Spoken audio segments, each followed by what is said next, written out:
this video, we will be talking to Steve McGreal. He worked on GTA games. Can I carry on? Sure. We are talking to Steve McGreal on how he discovered games and how that influenced his career choice.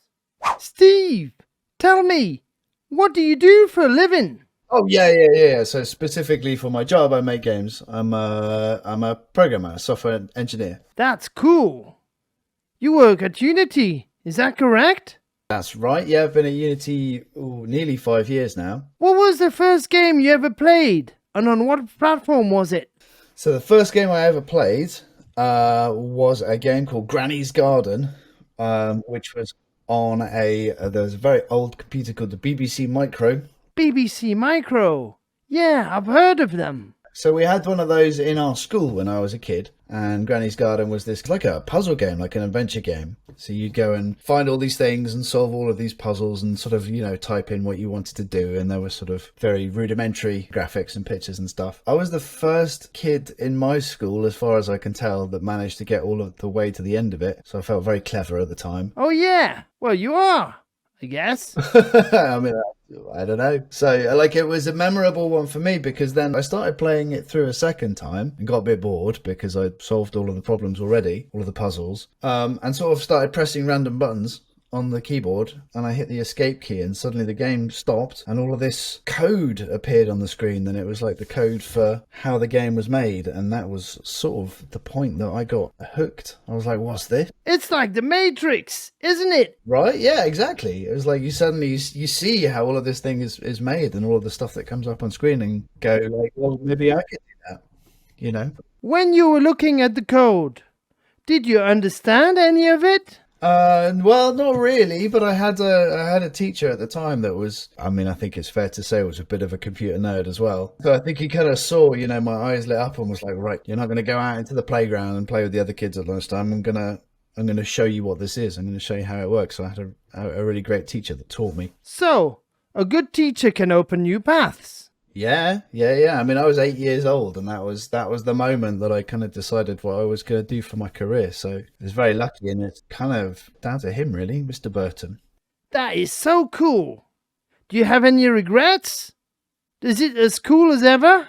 It's been pretty good. Like, it's definitely been hard work. There's probably some fun things that I could have been doing in parts of my life when I was busy, studying or learning or working. But no, I'm still enjoying it. That's excellent. Do you still play games? I do. I don't have as much time as I'd like, which is mostly because I have kids and they take up a lot of my time. Do you play with them? I do a bit, yeah. They're very into Minecraft and Zelda at the moment. Ah, classics. The stuff that I've played over the last year or two that I've really enjoyed are like Inscription, Disco Elysium, which is sort of got its final edition a year or two ago. And I was a little bit late to the party, but also Subnautica is excellent underwater. And last night I stayed up late playing the new Monkey Island game, which I've been very excited. Ah, yeah, Return to Monkey Island.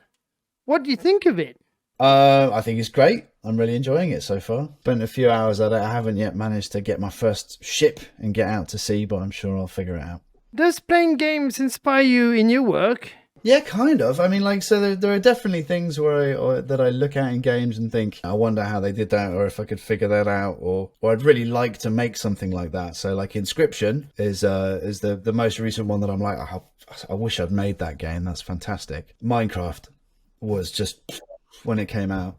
And I'm still to this day, still playing about with voxel engines and figuring out how would I do something like that and make it efficient and make it, even bigger and better than Minecraft if I could do that. Amazing when you think it all started as a bit of an experiment. Yeah, it's a good excuse to sort of mess about with some code of my own and try some things out. So those things inspire me for sure. Are there any other things that inspire you in your work? So because I kind of discovered programming at basically the same time as I discovered games, almost, with Granny's Garden. When I started programming, pretty much the first thing that I made was a game. There was never any point that I was like, maybe I could make accountancy software. It was always games. That was the interesting thing. I enjoy making games almost as much as, maybe even more than I enjoy playing them. So what I found in my career is that when I started out and I was kind of making games for myself, I was sort of a programmer and a designer, and they almost seemed like the same thing to me. People kind of just steered me down the programming path. Every now and then I'd have a meeting with the boss and say like, I want to do some design as well, and they'd just kind of look at me as if I was mad and say, why? So over time, I guess I've got more into the technical stuff, and there's a lot of things to inspire me there. Like, I'm very excited by looking at a game and profiling it to see how it's running, and maybe like what could be improved to make it run faster, and optimizing that stuff to make it go faster, because that's a good challenge. That's a lot of fun for me. That helps the game to run more smoothly. So that's like a better experience for the players. It helps when the performance issues go away. That means that the game kind of gets out of the way for the creators and the designers and the level builders and scripters and whatever to build the game that they want to make, right? And the technology doesn't get in the way then, and it can just be about creativity. So those are the things that kind of excite me. That and just learning, all the time. There's always something new to learn, always a new challenge, constantly inspired by just the idea of going and doing something I've never done before, every day if I can. Wow, what a guy. I want to be just like him. Amazing the sort of influence that can have a teacher. We weren't so lucky. Shh. We won't talk about that here. Oh, sorry. If you want to find out how Steve got into games, click here.